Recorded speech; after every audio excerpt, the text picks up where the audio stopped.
Today we're gonna test drive the new Jaguar XE. This car is Jaguar's approach into the middle class segment. The direct opponents are BMW 3 and the Mercedes C-Class. Now let's see how it drives.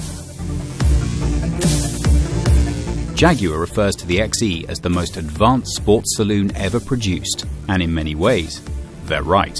From the outside, the typical Jaguar style is striking.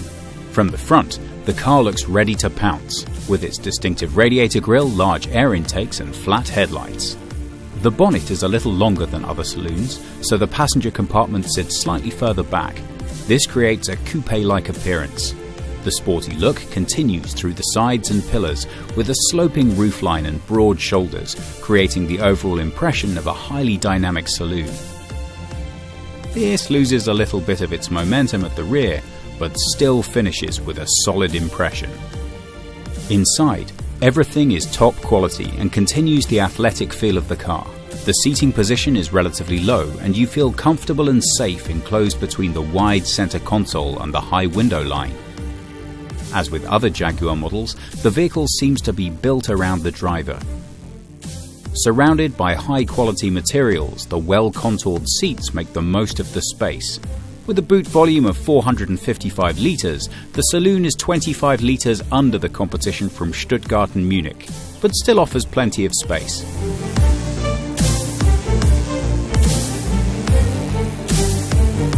A lot happens regarding to the infotainment system here in our new Jaguar XE. We got the new in-control infotainment system, which means we can control the car remotely with our smartphone. That means we can open and close doors or windows. A very nice feature of the new system is the hotspot. That means I can connect up to 8 different mobile devices with the car. On top, I can use a lot of my smartphone apps right here on the central display of the car, which means I have all the things I'm used to right here with me. All models have been consistently made using aluminium, which now makes up 75% of the body. The generous use of high-strength aluminium alloys make for a very light but extremely torsional stiff body structure. Combined with modern diesel and petrol engines, the Jaguar XE offers very respectable fuel economy. The entry-level diesel produces 163 brake horsepower and has a fuel consumption figure of 3.8 litres, producing just 99 grams of CO2 emissions. The smallest petrol engine is a 2-litre that delivers 200 brake horsepower at 7.5 litres of fuel consumption. Our Jaguar is fired by a 2-litre diesel engine with 180 brake horsepower and 430 Nm of torque. With this, it is quite agile. It's not a real sports car, but sporty.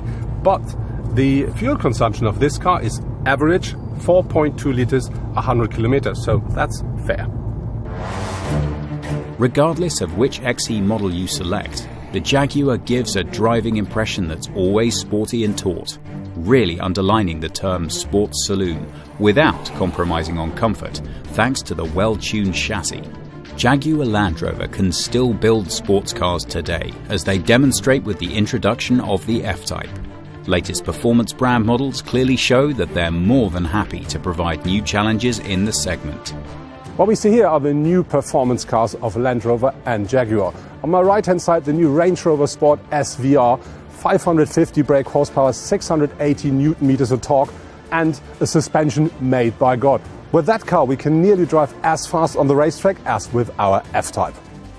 In just 4.7 seconds, the 5-litre V8 supercharged engine accelerates the Range Rover Sport SVR from 0 to 100 km per hour. Electronically limited to 260 km per hour, the car features exclusive sports seats, 22-inch alloy wheels, and 2 sets of double chrome exhausts, underlining the sporty appearance of the luxury SUV.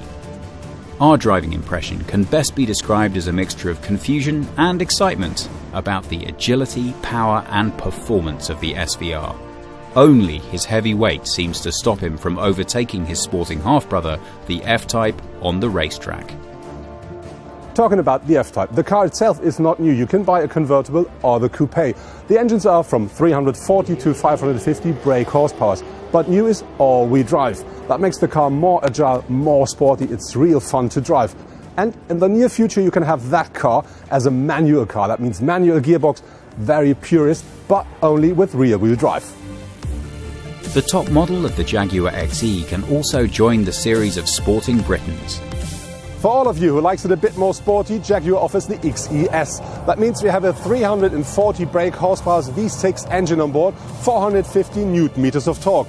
A bit of a pity is the maximum speed is 250.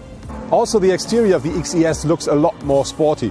There is a different bumper here, different front, a lot more dynamic, more aggressive, really fits the car. Here are these lovely side panels that give the car a good impression, a really good sporty look. And what I like is these bigger rims and the red brakes that really fits the car perfectly. So if you order the XE, look for bigger rims because that fits the car. The starting price for the base model of the Jaguar XE is €36,450, on a par with a comparable engine C-Class. The Bavarian alternative from BMW, the 320i, is available for about €2,000 less. With the new Jaguar XE, Jaguar really offers a good alternative in the middle class. You can choose between a very fuel-efficient diesel or the top model with 340 brake horsepower.